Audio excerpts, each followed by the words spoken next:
2024 ఎన్నికల్లో పార్టీ సాధించిన విజయం అసామాన్యం. 93% స్ట్రైక్ రేట్, 57% పైన ఓటు షేర్తో కొత్త చరిత్రను సృష్టించాం.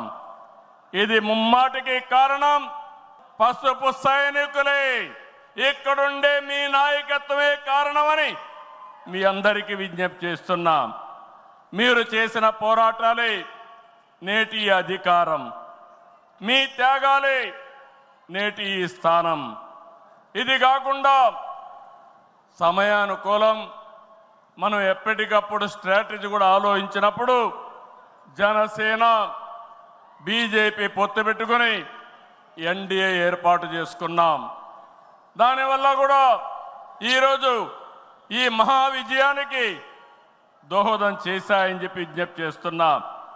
ఏమీ ఆశించకుండా దశాబ్దాలుగా ప్రతి గ్రామంలో జెండా మోస్తున్న కార్యకర్తల వలనే మనం ఇక్కడున్నాం.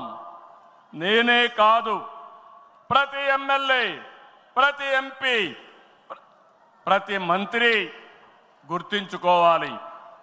43 ఏళ్ల ప్రస్థానంలో దేశంలో ఏ పార్టీ ఎదుర్కొన్నటువంటి సంక్షోభాలు పార్టీ ఎదుర్కొన్నాం. అయితే పార్టీ పని అయిపోయిందని మాట్లాడిన వాళ్ళు వాళ్ళ పని అయిపోయింది తప్ప పార్టీ మాత్రం ఎప్పుడు ఎక్కడ తిరిగి చూడలేదు.